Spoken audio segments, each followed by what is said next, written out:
আমাদের graphic design level 3 এর একটা সিলেবাস আছে, সেটার সংক্ষিপ্ত নাম হচ্ছে কি সিএস। এই সিএস এর ভিতরে অনেকগুলা ইউনিট অফ কম্পিটেন্সি আছে। আমাদের গ্রাফিক ডিজাইন লেভেল 3 এ ভার্সন 1 এর মানে রিসেন্ট যেটা এনএসডি এর ওয়েবসাইটে আপলোড করা আছে, সেটার টোটাল ইউনিট অফ কম্পিটেন্সি আছে 10টা। কয়টা? 10টা। তো এর ভিতরে আমি ওই দিন আপনাদেরকে বলছিলাম যে কম্পিটেন্সি হচ্ছে 3 প্রকার। একটা হচ্ছে জেনেরিক, আরেকটা সেক্টর, আরেকটা কি অকুপেশন। আজকে আমরা মূলত এই জেনেরিক যে সেক্টর কম্পিটেন্সি, এই জেনেরিক কম্পিটেন্সি নিয়ে একটু আলোচনা করার চেষ্টা করব আমাদের সিএস থেকে। আপনারা একটু মনোযোগ দিয়ে দেখার চেষ্টা করবেন, ঠিক আছে? আর যদি কোনো প্রশ্ন করা হয় সেটা একটু আনসার দেওয়ার চেষ্টা করবেন। আর আপাতত কারো কোনো কাজ করার প্রয়োজন নাই, আপনারা একটু দেখতে থাকেন। তো আমরা বলতেছিলাম যে টাইপ অফ কম্পিটেন্সি 3 প্রকার। একটা হলো জেনেরিক, সেক্টর, আর একটা অকুপেশন স্পেসিফিক কম্পিটেন্সি। আচ্ছা, এখন আপনাদেরকে যে আমি বলতেছি কম্পিটেন্সি, এই কম্পিটেন্সির বাংলা অর্থ হলো সক্ষমতা।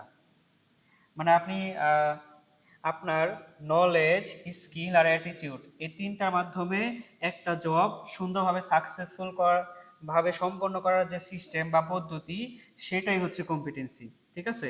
আমাদের আমাদের অ্যাসেসমেন্টে যতগুলা জব আসবে, 3টা জব আসবে, আমরা 3টা জব আমাদের নলেজ, তারপর আমাদের স্কিল, আমাদের অ্যাটিটিউড মানে হচ্ছে আমাদের জ্ঞান, দক্ষতা এবং ব্যবহারিক প্রয়োগ, এই সমস্ত বিষয়গুলোর মাধ্যমে আমরা আমাদের কি করব, জবগুলা সম্পন্ন করব। এখন আসি জেনেরিক কম্পিটেন্সি। এটা একটা কমন কম্পিটেন্সি। এটার আহ, আচ্ছা একটা মিনিট, আবার শুরু করি। তো আমাদের এখানে আছে দেখেন জেনেরিক কম্পিটেন্সি। জেনেরিক বলতে সাধারণ, মানে যে একটা জব করতে হলে আপনার সাধারণ যে সকল জ্ঞান, দক্ষতা, মানে আপনার এই সমস্ত বিষয়গুলোকে বলা হয়েছে জেনেরিক কম্পিটেন্সি। এই জেনেরিক কম্পিটেন্সির ভিতরে আছে basic skill, behaviour and ability. Basic skill বলতে ধরেন আপনি কম্পিউটার অন করতে পারেন, অফ করতে পারেন। তারপর বিহেভিয়ার বলতে আপনাকে একজন কেউ কোয়েশ্চেন করছে, এই কোয়েশ্চেনটার আনসার আপনি খুব সুন্দরভাবে দিতে পারেন। তারপরে আপনার ম্যানেজমেন্ট করার অ্যাবিলিটি আছে, অ্যাবিলিটি মানে সক্ষমতা, আপনি পারেন এই বিষয়টা। এই বিষয়টা হচ্ছে জেনেরিক কম্পিটেন্সি, মানে যে একটা জব করতে হলে যে সকল মানে বিষয়বস্তু আপনার ভিতর থাকতেই হবে, অবশ্যই থাকতে হবে, সেগুলো হচ্ছে জেনেরিক কম্পিটেন্সি। তার ভিতরে হচ্ছে basic skill, behaviour and ability, ঠিক আছে? আচ্ছা, তারপর আসি আমরা কয়েকটা কমন এক্সাম্পলের মাধ্যমে আমরা জেনেরিক যে কম্পিটেন্সি সেটা একটু দেখি। দেখেন লেখা আছে কমিউনিকেশন স্কিল। কমিউনিকেশন বলতে এই যে একজন আরেকজনের সাথে যোগাযোগ করার যে মাধ্যমটা, এটাই হচ্ছে কমিউনিকেশন স্কিল, ঠিক আছে? ধরেন আপনি ক্লায়েন্টের থেকে কাজ নেবেন, এখন ক্লায়েন্টের সাথে অবশ্যই একটা সুন্দর কি হইতে হবে, কমিউনিকেশন হইতে হবে, তাই না?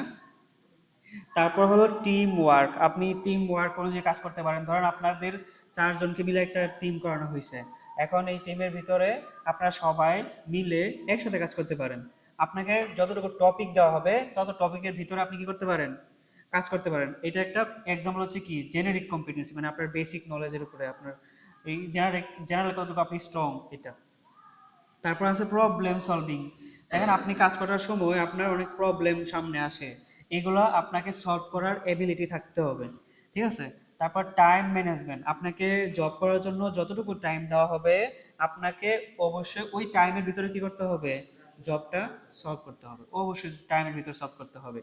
এই জন্য দেখবেন আমাদের অ্যাসেসমেন্টের কোশ্চেনের টপ টপে লেখা থাকে যে time 1 hour for job 1, time 2 hour job 2, এভাবে টাইম লেখা থাকে। তারপরে প্রফেশনালিজম ব্যবহার করতে হবে। তারপরে অবশ্যই আপনি যে কাজ করবেন এটাকে আপনি নিজে আগে সেফটি হইতে হবে, তারপর না আপনি কাজ করবেন, তাই না?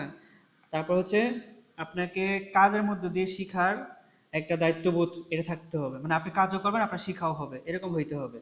তারপর বেসিক কম্পিউটার স্কিল, এগুলো থাকতে হবে। তো আমরা কমন এক্সাম্পলের ভিতরে জেনারেল কম্পিটেন্সির কয়টা এক্সাম্পল বলছি একটু বলেন তো। পড়েন একজনে পড়েন তো। আচ্ছা সাকিব পড়েন, সাকিব আসছে? হ্যাঁ পড়েন। হ্যাঁ পড়েন জোরে জোরে। হ্যাঁ, team work, problem solving, time management, professional ethics,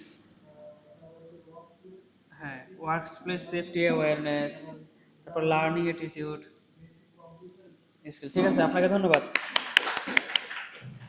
আচ্ছা, আমরা দেখে ফেললাম যে কয়েকটা জেনেরিক কম্পিটেন্সির এক্সাম্পল। এখন এই এই এক্সাম্পলগুলো আরেকটু ভালোভাবে আমরা ব্যাখ্যা করব, যদিও আমি আপনাদেরকে অলরেডি বলে ফেলছি। কমিউনিকেশন বলতে আপনি যখন একজন ক্লায়েন্টের সাথে কাজ করবেন, ওই ক্লায়েন্টের সাথে আপনি আপনার ইনফরমেশনগুলো একদম ক্লিয়ারলি, বিস্তারিতভাবে, সুন্দরভাবে, স্পষ্টভাবে ব্যাখ্যা করবেন। তাহলে আপনার কি হবে, আপনি যে ক্লায়েন্টের সাথে কাজ করবেন, ওই ক্লায়েন্ট আপনি যে কাজ করবেন আপনাকে বুঝতে পারবেন, এবং সাথে সাথে আপনি ওই ক্লায়েন্টকে বুঝতে পারবেন যে ক্লায়েন্ট কি ধরনের কি ধরনের কনফিগারেশন দেয়, কোন সময় কি দেয়, এটা সব আপনি বুঝতে পারবেন। তারপরে টিম ওয়ার্ক, সবাই মিলে কাজ করার অভিজ্ঞতা হইতে হবে। তারপরে প্রবলেম সলভিং, যখন একটা সমস্যা আসবে তখন এটার সলিউশন খুঁজে বের করতে হবে। ঠিক আছে, ওই সলিউশনটা আপনারা যত দ্রুত সম্ভব খুঁজে কি করবেন, বের করবেন এবং এটা সলভ করবেন। তারপর অনেকজন মিলে টাইম ম্যানেজমেন্ট করবেন, এটা একটা জেনেরিক কম্পিটেন্সির উদাহরণ। তারপরে প্রফেশনালিজম হইতে হবে, যেরকম আপনাকে একটা অফিসের দায়িত্ব দেওয়া হয়েছে, এই দায়িত্বটা ধরেন আপনার অফিস ছুটি হবে 5টায়, আপনি চলে গেলেন 4টায়, এটা তো প্রফেশনালিজমের মধ্যে পড়লো না, নৈতিকতার মধ্যে পড়লো না। ঠিক আছে, এই সমস্ত বিষয়গুলাই মূলত আমাদের জেনেরিক কম্পিটেন্সির ভিতরে অন্তর্ভুক্ত। ঠিক আছে, তারপরে অ্যাডাপ্টিবিলিটি, মানে আপনার কিছু একটা সমস্যা হয়েছে, বা আপনি যখন একটা নতুন প্লেসে চলে গেছেন, তখন ওইটার সাথে আপনি সুন্দরভাবে কি করবেন, অ্যাডজাস্ট করার চেষ্টা করবেন, মানে সবার সাথে মিশবেন, কথা বলবেন, সবার সাথে ভালো ব্যবহার করবেন। এখান থেকেও আপনার একটা ভালো একটা ফ্রেন্ডশিপ হবে, একটা হচ্ছে কি বলে এটাকে, কমিউনিটি তৈরি হবে। এটাই বলছে যে অ্যাডাপ্টিবিলিটি একটা কমন জেনেরিক কম্পিটেন্সির সুন্দর উদাহরণ। ঠিক আছে, তারপর এখানে বেসিক কম্পিউটার স্কিল, আপনাকে কাজ করতে হলে অবশ্যই বেসিক কম্পিউটার স্কিল লাগবে। তারপরে কাজ করার শুরুতে আপনাকে অবশ্যই কি করতে হবে, সেফটি নিশ্চিত করতে হবে।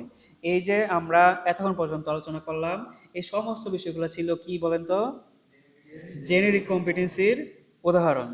তো আমরা আমাদের বাস্তব জীবনে জেনেরিক কম্পিটেন্সি অ্যাপ্লাই করব, অবশ্যই অ্যাপ্লাই করব। কারণ এই জেনেরিক কম্পিটেন্সি না হলে আমাদের কাজগুলো সুন্দর হবে না, গোছানো হবে না, মানে একদম পারফেক্ট হবে না, মানে আমরা যে ধরনের আউটপুট চাই সেই ধরনের হবে না, একদম ফাইনাল কাজ হবে না। ঠিক আছে, তো এখন এখন আমরা কয়েকটা কোশ্চেন একটু দেখার চেষ্টা করব জেনারিক কম্পিটেন্সি থেকে। ঠিক আছে, বলছে যে what is communication in work place, মানে আপনি যখন কাজ করতে যাবেন, ওই কাজ করতে হলে আপনাকে অবশ্যই আরেকজনের সাথে যোগাযোগ করতে হবে, কথা বলতে হবে, জব সম্পর্কে বিস্তারিত বুঝতে হবে। এই সমস্ত বিষয়গুলাই, মানে আপনার ইনফরমেশনগুলো অন্য একজনের কাছে শেয়ার করবেন, এবং যে ক্লায়েন্ট উনি আপনাকে বলবে যে আপনাকে এই সমস্ত কাজগুলো আজকে করতে হবে। এই যে একটা যোগাযোগের যে মাধ্যম, সেই মাধ্যমটা হচ্ছে কি, কমিউনিকেশন। এবং শুধুমাত্র যোগাযোগ করলেই হবে না, যোগাযোগ করার পর আপনাকে ওই ক্লায়েন্ট যে কাজগুলো বলবে ওইগুলো কি করতে হবে, বুঝতে হবে, সুন্দরভাবে বুঝতে হবে। তারপর বলছে টিম ওয়ার্ক কেন ইম্পর্টেন্ট।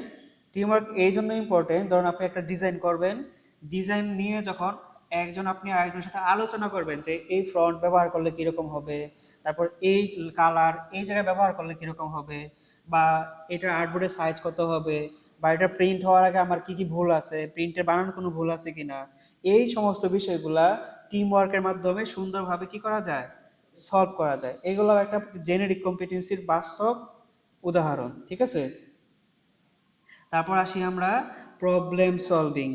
আমাদের জেনেরিক কম্পিটেন্সির আরেকটা আহ, সুন্দর অপশন হলো প্রবলেম সলভিং। আমরা যখন একটা সমস্যায় পড়ি তখন আমরা কি করি, হতাশা হয়ে যায়। কিন্তু আমাদের এরকম হইতে হবে যে আমরা প্রথম এরকম একটা স্টেপ নিব যে ওই সমস্যাটা কেন হয়েছে এটার উৎপত্তি খুঁজে বের করব। তারপরে আমরা সবার সমাধানের দিকে কি করব, যাব। এই জন্যই এখানে প্রবলেম সলভিং একটা কি, জেনেরিক কম্পিটেন্সি, যেটা সবার ভিতরেই থাকতে হবে। ঠিক আছে, টাইম ম্যানেজমেন্ট বলছি, অ্যাডাপ্টেবিলিটি এটাও বলছি। আচ্ছা, এই যে অ্যাডাপ্টেবিলিটি একটু যদি এখানে অ্যাড করি, দেখেন আমাদের যে টুলসগুলো আছে, এই টুলসগুলো কিন্তু ডে বাই ডে কি করে আপডেট হয়, সফটওয়্যার আপডেট হয়, কাজগুলো আপডেট হয়, বর্তমানে এআই দিয়ে কাজ করা যাচ্ছে। এই সমস্ত বিষয়গুলোর সাথে আমাদের অ্যাডজাস্ট হইতে হবে। দেখেন এখন থেকে 5 বছর আগে কি এখানে টিটিসি ছিল? কম্পিউটার কোর্স মানুষ করতো কিন্তু এত সুন্দর ছিল না। এখন এটা আসছে, এখন থেকে 5 বছর পরে আরো আপডেটেড প্রযুক্তি চলে আসবে, তখন ওইগুলোর সাথে আমাদেরকে কি করতে হবে? সবাই বলেন কি করতে হবে? সবাই বলতে হবে, সবাই বলেন, আবার বলেন। অ্যাডজাস্ট করতে হবে, মানিয়ে নিতে হবে, এই সমস্ত বিষয়গুলো। হ্যাঁ, তো ক্লাসের ভিতরে আপনারা একটু জোরে জোরে কথা বলার চেষ্টা করবেন, ঠিক আছে? তাহলে কি হয়, এই যে ক্লাসটা করাচ্ছি এতে মানে আমার ক্লাস করাইতে একটু সুবিধা হয়, মানে আমি বুঝতে পারতেছি যে আপনারা এটা মানে নিতে পারতেছেন। আর যদি রেসপন্স না করেন তাহলে কি হয়, রেসপন্স না করলে এই যে আপনাদের ওই যে আপনারা যে ক্লাসটা বুঝতেছেন এটা আমি নিজে বুঝতে পারি না, ঠিক আছে? তো বলেন তো কি করতে হবে? সবাই বলেন। হ্যাঁ, অ্যাডাপ্টিবিলিটি, জেনেরিক কম্পিটেন্সি। হ্যাঁ, ঠিক আছে, ঠিক আছে। আচ্ছা, তারপরে প্রফেশনাল ইথিক্স। হ্যাঁ, প্রফেশনালিজম আমাদের রক্ষা করতে হবে অবশ্যই। একজন ক্লায়েন্ট আপনাকে জুম মিটিংয়ে ডাকছে ধরেন বিকাল 5টায়, এখন কি আপনি বিকাল 10টায় বিকাল 5টা 10-এ যাবেন? তাহলে কি 4টা 58-তে যাবেন? না, আপনি নির্দিষ্ট সময়ে আপনাকে যখন টাইম দেওয়া হবে ঠিক ওই সময়ে আপনি উপস্থিত থাকার কি করবেন? সর্বোচ্চ চেষ্টা করবেন। এটা হচ্ছে প্রফেশনালিজম, ঠিক আছে? আমাদের জেনেরিক কম্পিটেন্সির ভিতরে এটাও একটা অংশ, প্রফেশনালিজমের অংশ, ঠিক আছে? তারপর বলছে why is safety awareness important in the works place. মানে যখন আপনি কাজ করবেন তখন আপনার সেফটি কেন প্রয়োজন? অবশ্যই সেফটি প্রয়োজন, কারণ সেফটি ছাড়া তো আমাদের আর কোনো কিছু কাজ সম্ভব না, তাই না? অবশ্যই সেফটি রাখতে হবে। তারপর বলছে যে what is the purpose of workplace documentation. মানে আপনাকে যে সময় কাজ করার সময় আপনাকে কিছু ডকুমেন্ট দেওয়া হবে, মানে মানে হচ্ছে চিঠি দেওয়া হবে, লেটার দেওয়া হবে। এই সমস্ত লেটারে আপনাকে বলবে যে আপনার ওই মানে হচ্ছে আগামী 30 তারিখ বা 10 তারিখ আপনাকে একটা মিটিংয়ে উপস্থিত থাকতে হবে। আগামী হচ্ছে 10 তারিখে আপনার একটা প্রবলেম সলভ করতে হবে। আগামী হচ্ছে 4টা বাজে আমাদের একটা মিটিং আছে, সবাইকে এখানে থাকতে হবে। এই যে এই সমস্ত বিষয়গুলা ডকুমেন্ট আকারে বা মেসেজ আকারে বা নোটিশ আকারে বা ইমেল আকারে বা হচ্ছে আপনাকে পৌঁছাবে যে কোনো একটা মাধ্যমে, ঠিক আছে? এইগুলোও একটা জেনেরিক কম্পিটেন্সির বাস্তব কি উদাহরণ। তারপর বলছে যে হোয়াট ইজ অ্যাক্টিভ লিসেনিং। আমাদের কেন মানে কেউ যখন কথা বলে তখন আমাদের এই কথাগুলো কেন শুনতে হবে? এই জন্য শুনতে হবে যে মানে আমাদের সম্পূর্ণ মনোযোগ দিয়ে কেউ যখন কথা বলে সেটা শুনতে হবে, কারণ ওনার কথাটা আমরা বুঝতে পারবো, বুঝলে না আমরা কাজ করতে পারবো, তাই না?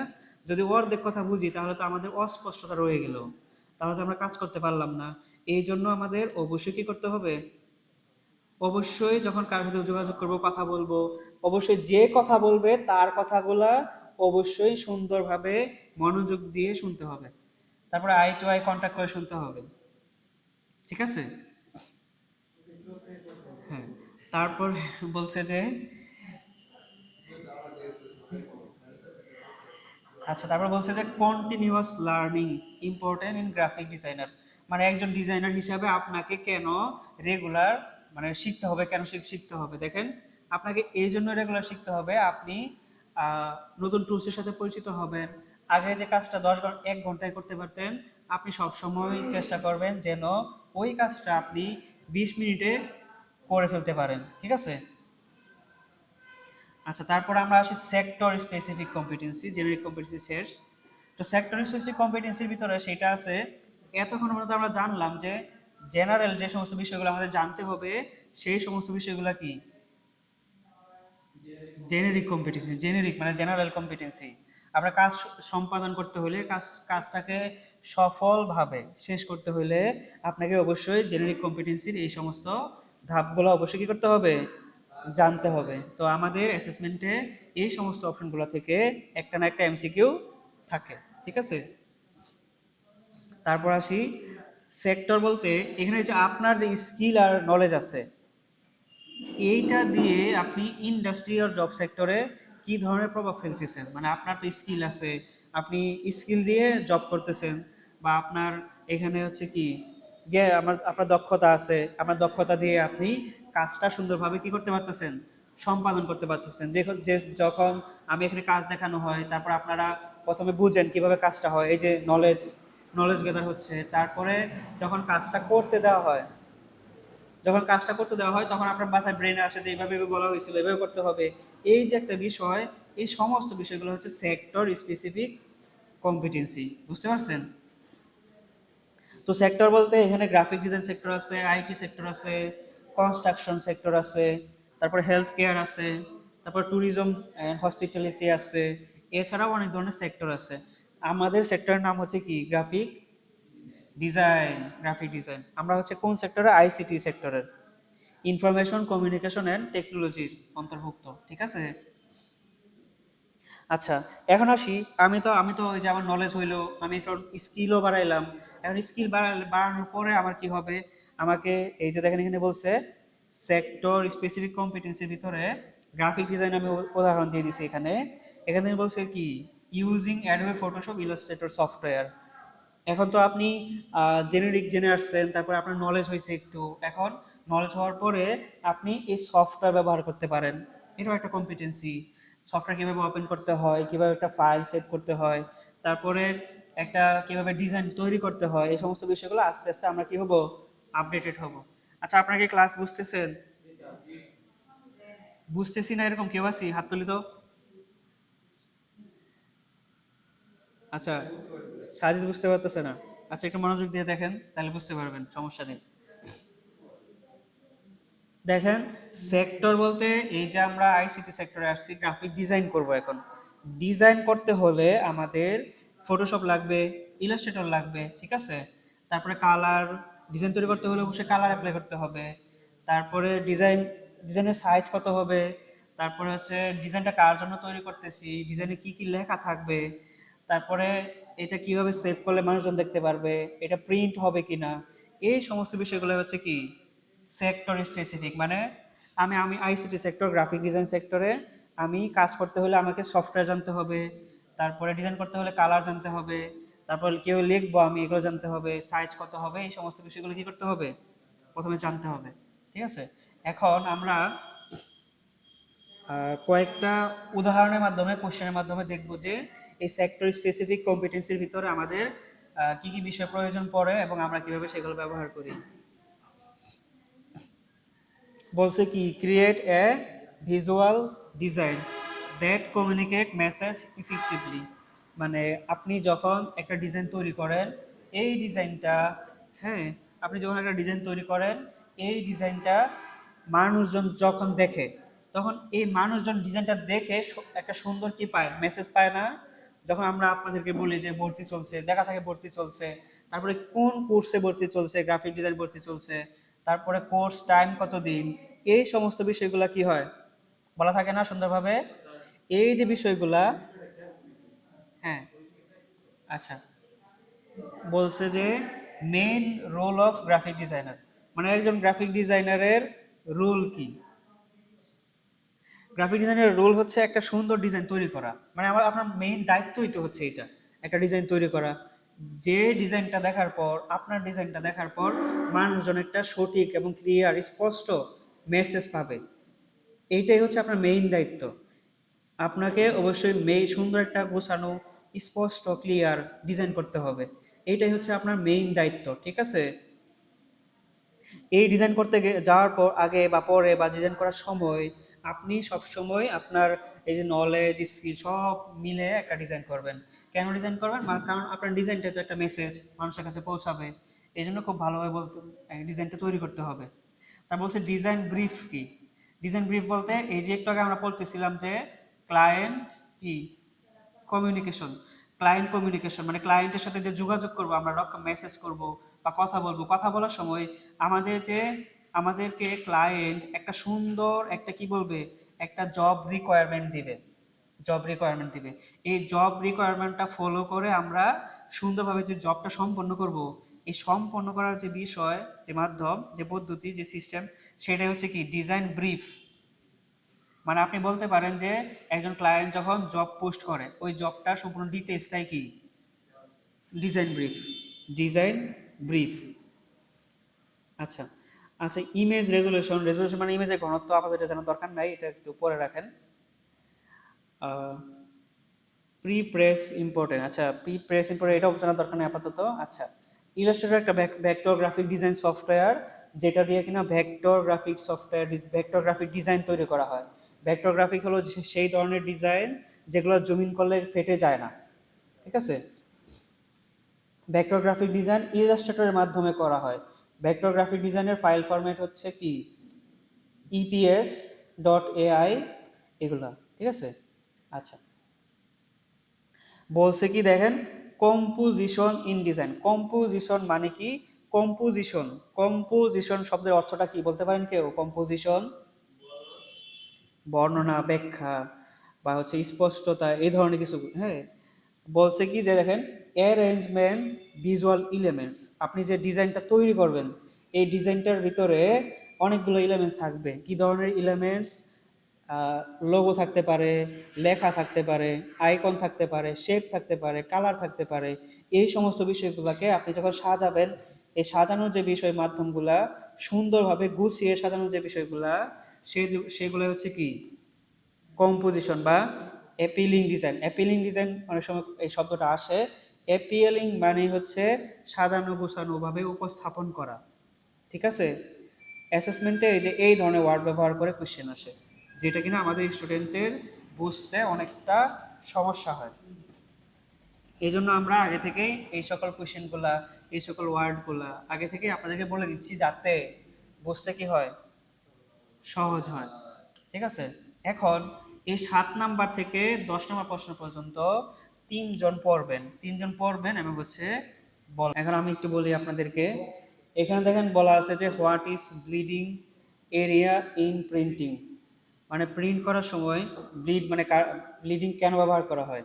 এই জন্য ব্যবহার করা হয়, মানে ডিজাইন করার পরে যখন ডিজাইনের সাইড বা প্রান্ত বরাবর কাটা হবে, তখন যাতে এটা স্মুথ হয় এবং কোনো সাদা অংশ থেকে না যায়, এই জন্য ব্যবহার করা হয়, ঠিক আছে।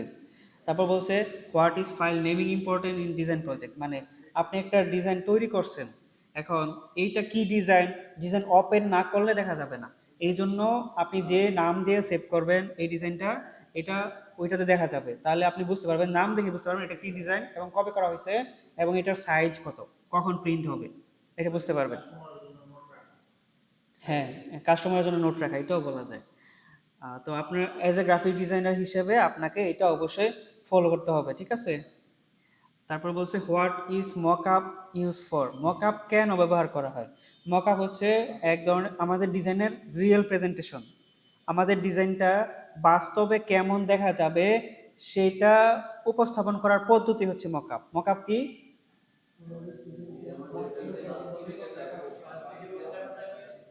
হ্যাঁ, মানে হলো একটা ডিজাইন যেটা আমরা পরে প্রিন্টিং করার মানে আগে, যখন হাতে পাবো, হ্যাঁ হ্যাঁ হ্যাঁ, এইটা দেখতে কেমন হবে সেই জিনিসটাকে করা গেল মকআপ, হ্যাঁ গুড, খুব ভালো। তো এখানে বলছে মকআপ হচ্ছে সেই বিষয়টাই যেটা আমরা ডিজাইন করার পরে, মানে কাস্টমার হাতে গেলে ডিজাইনটা চলে গেলে এটা কেমন হবে, রিয়েল লাইফে কেমন দেখাবে, এটার একটা প্রেজেন্টেশনই হচ্ছে মকআপ। বুঝতে পারছি? আচ্ছা, ডিজিটাল ইলাস্ট্রেশন বলতে creating artwork digital tool and drawing software, মানে ইলাস্ট্রেটর সফটওয়্যার ব্যবহার করে কিছু ডিজাইন তৈরি করা, এগুলো ডিজিটাল ইলাস্ট্রেশন। যেহেতু বলছে ইলাস্ট্রেশন, ইলাস্ট্রেটর ব্যবহার করেই করতে হবে ইলাস্ট্রেশন। আর যেহেতু বলছে ডিজিটাল, মানে বর্তমানে ট্রেন্ডিং যে সকল ছবি বা ভিডিও, লোগো, এই সকল ডিজাইন তৈরি করার নামই হচ্ছে কি ডিজিটাল ইলাস্ট্রেশন। তার মানে আমরা সেক্টর স্পেসিফিক কম্পিটেন্সির ভিতরে আমাদের যে সকল টপিকগুলো থাকে এবং কি কোন কোন টপিক থেকে আসলে আমাদের এমসিকিউ প্রশ্ন আসতে পারে, রিটেন প্রশ্ন আসতে পারে, আমরা একটু ধারণা পাইছি না? এবং আমাদের বাস্তব ক্ষেত্রে এই সকল মানে অপশনগুলা কিভাবে ব্যবহার করতে হয়, কোন জায়গায় ব্যবহার করতে হয়, এগুলো আমরা ধারণা একটু পাইছি, তাই না? আচ্ছা, এখন আমরা একটু অকুপেশন ইউনিট অফ কম্পিটেন্সিতে যাই। হ্যাঁ, অকুপেশন ইউনিট অফ কম্পিটেন্সি। আচ্ছা, এখন কথা হলো অকুপেশন ইউনিট অফ কম্পিটেন্সির ভিতরে দেখেন প্রথমে লেখা আছে স্পেসিফিক সেট অফ স্কিল, আপনার নির্দিষ্ট কিছু স্কিল থাকবে যেটা কিনা আপনি আপনার রিয়েল লাইফে ব্যবহার করেন, রেগুলার ব্যবহার করেন, এটাই আপনার পেশা। হ্যাঁ, যেরকম নলেজ আর স্কিল ব্যবহার করে আপনি একটা জব, একটা জব আপনার কর্মক্ষেত্রে সুন্দরভাবে কমপ্লিট করতে পারেন। যেরকম একজন ক্লায়েন্ট আপনাকে বলছে যে একটা বিজনেস কার্ড তৈরি করে দাও। এখন বিজনেস কার্ড তৈরি করতে হলে আপনাকে জানতে হবে বিজনেস কার্ডের সাইজ কত, তারপরে বিজনেস কার্ড কিভাবে প্রিন্ট হবে এটা জানতে হবে, তারপরে আপনাকে জানতে হবে যে কোন সফটওয়্যার ব্যবহার করে বিজনেস কার্ড তৈরি করা যায়, তারপরে আপনাকে এটা বুঝতে হবে যে বিজনেস কার্ড যে তৈরি করব এটা প্রিন্ট হওয়ার পরে কীরকম দেখা যাবে, এটাও আপনাকে জানতে হবে। এই যে এই সমস্ত বিষয়গুলা, সমস্ত বিষয়গুলো জানার পরে আপনি একটা ডিজাইন তৈরি করতে পারবেন। এইটাই হচ্ছে অকুপেশন, মানে আমি গ্রাফিক ডিজাইন দিয়ে এক্সাম্পল দিয়ে দিলাম, আপনারা অন্যান্য সেক্টর দিয়ে এটা বুঝে নেবেন, ঠিক আছে? তো এই occupation sector of unit of competency আপনারা এটা একটু পড়ে নেবেন, তাহলে আইডিয়া হয়ে যাবে। আচ্ছা, এখন দেখেন অকুপেশন ইউনিট অফ কম্পিটেন্সির ভিতরে কি কি থাকে। ইনক্লুড মানে সম্বলিত, মানে সংশ্লিষ্ট বা এড, এরকম কথা বলা যায়। তারপর বলছে জব রিলেটেড স্কিল, যেরকম আপনি একটা বিজনেস কার্ড ডিজাইন করবেন, এইটাই আপনার জব। এই যেটাকে বলছি, এই জবটা সম্পাদন করতে হলে বা শেষ করতে হলে আপনার যে সকল নলেজ, স্কিল আর দক্ষতা লাগবে, এই সমস্ত বিষয়গুলো কি জব রিলেটেড, তাই না? তারপর আসে রিকোয়ার্ড নলেজ, এটাও বলে ফেলছি। তারপর পারফরমেন্স ক্রাইটেরিয়া। এখন পারফরমেন্স ক্রাইটেরিয়া হচ্ছে সেই বিষয়টা, আপনাকে ক্লায়েন্ট বলছে যে আমার ডিজাইনে দুইটা কালার হইতে হবে। দুইটা কালার বলতে একটা হবে ব্লু কালার, একটা হচ্ছে গ্রিন কালার। আপনি এখন একটা ব্লু এবং একটা গ্রিন, দুই কালারই ব্যবহার করতে হবে। এই যে এটা বলে দিছে যে পারফরমেন্স, আপনি এই কিভাবে ব্লু কালার ব্যবহার করতে হয়, কোন জায়গা থেকে ব্লু কালার ব্যবহার করতে হয়, এই বিষয়টা আপনার কি করতে হবে, অবশ্যই জানতে হবে, তাই না? তারপরে বলছে এই যে আপনি টুলস কালারগুলো ব্যবহার করবেন, আপনি কোন টুল ব্যবহার করে কালারগুলো দিতে পারবেন বা অ্যাপ্লাই করতে পারবেন, সেগুলো আপনাকে কি করতে হবে, অবশ্যই জানতে হবে। তারপর বলছে works place task and procedure, মানে এই যে আপনাকে ওয়ার্কস প্লেস টাস্ক মানে আপনি যখন একটা ডিজাইন তৈরি করবেন, ডিজাইন তৈরি করার প্রথমে আপনাকে একটা স্ক্র্যাচ তৈরি করতে হবে, মানে কোন জায়গায় কি হবে একটা মনে মনে একটা লেআউট তৈরি করতে হবে। লেআউট তৈরি করার পরে আপনাকে প্রথমে তো আপনি একসাথে এক ক্লিকে ডিজাইন তো আর তৈরি করে ফেলবেন না, তাই না? আপনি অবশ্যই প্রথমে কি করবেন, একটা আর্টবোর্ড নেবেন, তারপরে ওই যে ব্লিড সাইজ, ব্লিড এরিয়া, তারপরে হচ্ছে ট্রিম মার্ক, এগুলা সেট আপ করবেন, ট্রিম মার্কটা তো শেষে। তারপরে এটা সেট আপ করার পরে আপনি লোগো নিয়ে আসবেন, শেপ নিয়ে আসবেন, কালার দিবেন, তারপরে এটাকে ফাইনাল একটা লুকে নিয়ে যাবেন। এই যে স্টেপ বাই স্টেপ যে প্রসেস, একটা একটা স্টেপ বাই একটার পরে একটা, একটার পরে একটা সুন্দরভাবে গুছিয়ে গুছিয়ে করার যে পদ্ধতি, সেটাই বলছে কি work space task and procedure. Procedure means হচ্ছে এই যে আমি আপনাকে বললাম যে আপনি এই জবটা 1 ঘন্টায় করবেন, এই জবটাতে লাল কালার ব্যবহার করবেন, নীল কালার ব্যবহার করবেন, এই যে কাজের যে স্টেপ, এই সমস্ত বিষয়গুলোকেই বলা হয় কি প্রসিডিউর। আমরা শুধুমাত্র এখানে ওয়ার্ডগুলো নতুন পাচ্ছি অনেকগুলা, ভবিষ্যতে আমাদেরকে এগুলো আর পড়তে হবে, ঠিক আছে? আচ্ছা, আমাদের এই কয়েকটা কোশ্চেন আছে, তাহলে এই স্লাইডটা শেষ হবে। তো দেখেন লেখা আছে example of graphic design. Example of graphic design কয়েক ধরনের হইতে পারে। ক্রিয়েটিং ডিজিটাল আর্ট ওয়ার্ক, মানে আমরা সোশ্যাল মিডিয়াতে আপলোড করব, এই ধরনের ডিজাইন তৈরি করতে পারি, ঠিক আছে? তারপরে হচ্ছে একটা ডিজাইন করব এরকম যেটা কিনা প্রিন্ট হবে, যেরকম নির্বাচনী পোস্টার অবশ্যই প্রিন্ট হইতে হবে, আর মানুষের কাছে পৌঁছানো যাবে না। তারপর ওই যে মাহফিলের ব্যানার বা পোস্টার যেগুলো হয়, তাই না, এগুলো তো আমাদের অবশ্যই প্রিন্ট করতে হবে এইগুলা। তারপরে একটা ফটো এডিট করা, তারপরে ডিজাইন করার আগে যে সমস্ত মানে আর্টবোর্ড সাইজ, ক্যানভাস সাইজ, এই সমস্ত বিষয়গুলো আমাদের জানতে হবে, ঠিক আছে? এগুলো হচ্ছে example of occupation sector unit of competency. আচ্ছা, এখন আমরা কয়েকটা কোশ্চেন দেখবো, তাহলে আমাদের এই টপিকটা এখানে শেষ হয়ে যাবে। দেখেন বলছে what task are commonly perform by graphic designer in a workspace, মানে একজন গ্রাফিক ডিজাইনার তার তার কাজের ক্ষেত্রে বা সেক্টরে কোন কোন অপশনগুলো ব্যবহার করবে। দেখেন বলছে ক্রিয়েটিং ভিজুয়াল ডিজাইন, অবশ্যই একটা ইউনিক, একদম একটা স্পষ্ট একটা ডিজাইন তৈরি করতে হবে, তাই না? এটা হচ্ছে একজন গ্রাফিক ডিজাইনারের ওয়ার্কস্পেসের মেইন দায়িত্ব। মেইন দায়িত্ব কি? Creating visual design. তারপরে ফটো, আপনি যে ডিজাইন করবেন, আপনাকে ডিজাইন করতে হলে আপনাকে কিছু ছবি ব্যবহার করতে হবে, অবশ্যই আপনাকে ওই ছবিটা কিভাবে এডিট করা যায় ওই সমস্ত বিষয়গুলো জানতে হবে, জানতে হবে না? অবশ্যই জানতে হবে। তারপরে একটা ডিজাইনকে প্রিন্ট করার জন্য যে সমস্ত প্রিন্ট সেটআপ পদ্ধতি বা প্রিন্ট লেআউট পদ্ধতি, এই সমস্ত আপনাকে জানতে হবে। তারপরে তারপর আপনাকে ডিজিটাল অর প্রিন্ট মিডিয়া, মানে আপনি যে কাজটা করলেন এইটা আপনার এই ডিজাইনটাই যাতে সোশ্যাল মিডিয়ার মাধ্যমে, social media Facebook, Instagram, Twitter, WhatsApp, LinkedIn, আরও অনেক ধরনের আছে, এইগুলো ব্যবহার করে যাতে মানুষজন মানে প্রচার করতে পারে, এইগুলোও আপনাকে একটু ধারণা রাখতে হবে। যে আপনি ডিজাইনটা করলেন, আপনার ছবিটা ফেসবুকে দেওয়া হলো আপনার ডিজাইনটাকে, এখন এই ডিজাইনটা দেখে যাতে একজন ডিজাইনার, একজন মানে ক্লায়েন্ট বা হচ্ছে যে কোনো একজন ব্যক্তি বুঝতে পারে এই ছবিটা আমার সামনে কেন আসছে, এবং এই ছবিটা যে সেন্ড করছে বা পোস্ট করছে এটা কেন পোস্ট করছে, ঠিক আছে? এই সমস্ত বিষয়গুলো আপনার এজ এ গ্রাফিক ডিজাইনার হিসেবে আপনার কি করতে হবে, জানতে হবে। তো আপনারা এই প্রশ্নটা কি বুঝতে পারছেন? সামনে আগাবো, সবাই কি বুঝতেছেন? আচ্ছা ঠিক আছে।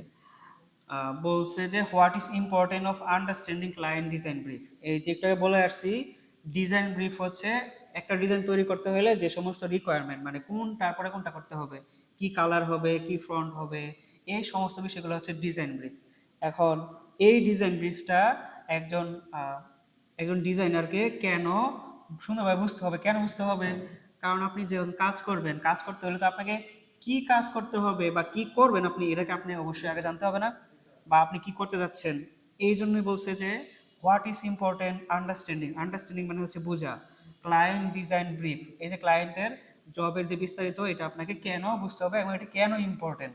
এই জন্য ইম্পর্টেন্ট মানে ক্লায়েন্ট আপনার থেকে ডিজাইন করাই নিবে, অবশ্যই ক্লায়েন্টের একটা নির্দিষ্ট লক্ষ্য আছে, যে ক্লায়েন্ট একটা প্রিন্ট করবে ডিজাইন বা সোশ্যাল মিডিয়াতে পোস্ট করবে, এই সমস্ত বিষয়গুলা ক্লায়েন্টের প্রয়োজন। তারপরে যাদের জন্য ডিজাইন করা, দেখেন অনেক সময় এরকম ডিজাইন করা হয় যে ভর্তি চলছে, হুম, ওই সমস্ত যারা ভর্তি হতে চায় তারা যাতে সহজে এটা দেখে বুঝতে পারে যে ওইখানে ভর্তি চলছে, আমি ওইটাতে ইন্টারেস্টেড, তাহলে এখানে মেসেজ করা যায় বা যোগাযোগ করা যায়।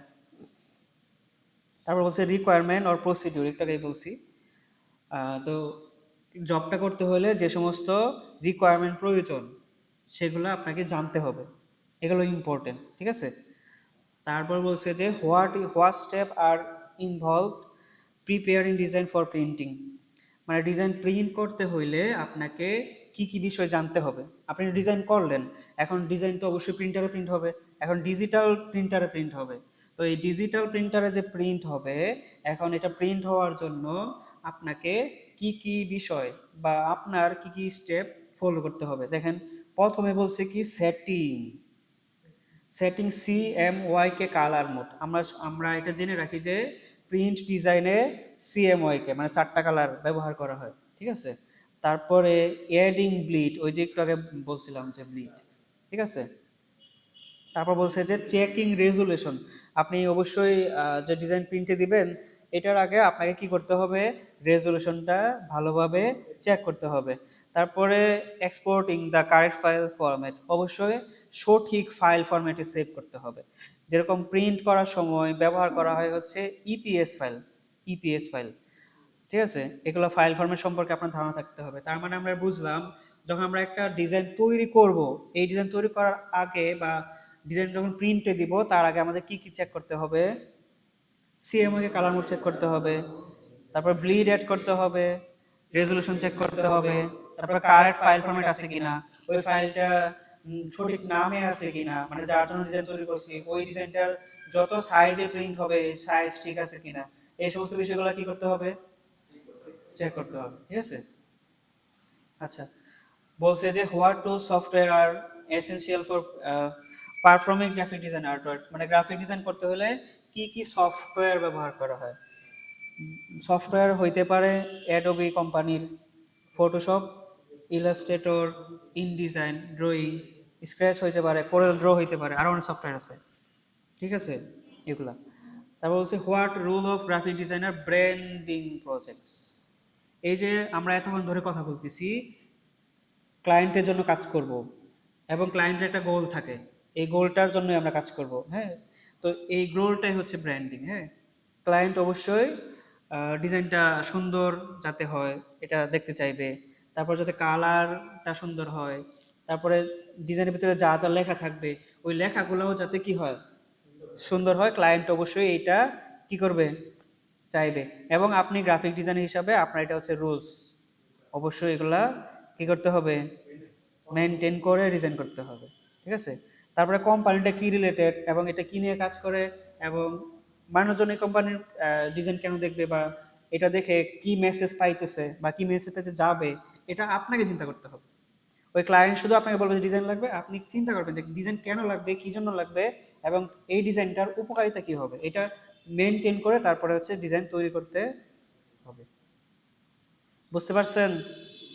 আচ্ছা, বলছে how does designer ensure quality, মানে একজন ডিজাইনার যখন প্রিন্ট আউটপুট দিবে তখন এটার কোয়ালিটি কি ধরনের হবে, এটা কেন চেক করবে, কি জন্য চেক করা প্রয়োজন। এখানে বলছে চেকিং অ্যালাইনমেন্ট, মানে লেখাগুলো যাতে সুন্দর, স্পষ্টভাবে, গোছানোভাবে, সুন্দরভাবে সাজানো থাকে। তারপরে সঠিক কালার ব্যবহার হয়েছে কিনা এইটা যিনি থাকবে উনি কি করবে, চেক করবে। তারপরে যদি কোনো রেজলিউশন চেক করতে হবে, তারপরে কনসিস্টেন্সি মানে ধারাবাহিকতা বজায় রাখতে হবে।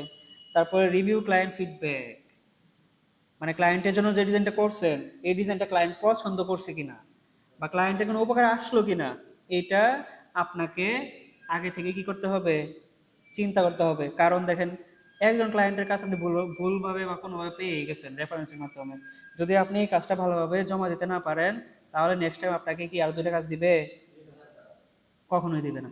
এই জন্যই আপনাদেরকে ডিজাইন করার আগে এই সমস্ত বিষয়গুলা জানতে হবে এবং বুঝতে হবে, এবং এইগুলা বিষয়ে জেনে তারপরেই ডিজাইন শুরু করতে হবে, ঠিক আছে।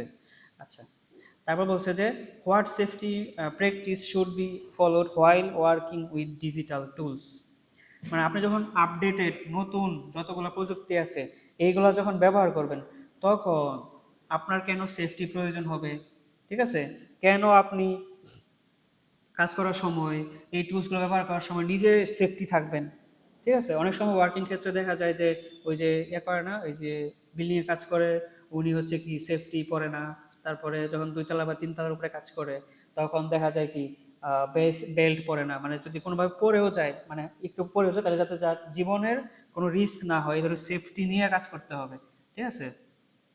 আবার অনেক সময় দেখা যাচ্ছে যে অনেক বেশি টাকার জন্য আমরা বা অনেক অফিসের প্রেশারের জন্য বা বসের প্রেশারের জন্য আমরা অনেক সময় লম্বা সময় ধরে কাজ করি, তখন আমাদের কি হয়, আমাদের ফিজিক্যাল ড্যামেজ হয়।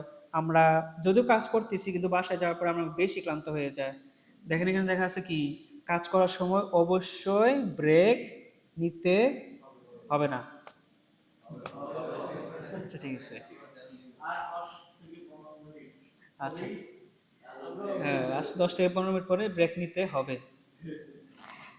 তারপর বলছে যে মেনটেনিং প্রপার পশ্চার, মানে আপনি যে কাজ করবেন, ধরেন আপনি সামনের দিকে হাইটা যাবেন, এটা আপনার একটা কাজ। এখন যদি আপনার যাইতে বলছে 1 ঘন্টায়, আপনি দৌড়ে চলে গেলেন 10 মিনিটে, এখন ভাবলেন যে আমি বাকি 50 মিনিট রেস্ট করব। এখন এই যে কাজ যে করলেন, দৌড়ে যে চলে গেলেন, আপনার শরীরে একটু ক্ষয়ক্ষতি হয়েছে তো, তাই না? এখন যেখানে যে অবস্থায় যেভাবে বলা হবে আমরা সেইভাবেই ফলো করার চেষ্টা করব, ঠিক আছে। তারপর বলছে যে ইউজিং আপডেটেড সফটওয়্যার, মানে সর্বশেষ যে সকল সফটওয়্যারগুলো আসে মার্কেটে এগুলো ফলো করতে হবে, ঠিক আছে। তারপর বলছে যে what skill require create edit visual content, মানে আপনি যখন ক্লায়েন্টের জন্য ডিজাইন করবেন তখন আপনার কি কি বিষয় প্রয়োজন হবে। দেখেন বলছে যে ক্রিয়েটিভ থিঙ্কিং, আপনাকে অবশ্যই নতুন কিছু তৈরি করতে হবে। অ্যাজ এ ডিজাইনার আপনাকে অলওয়েজ নিউ সামথিং নিয়ে আসতে হবে।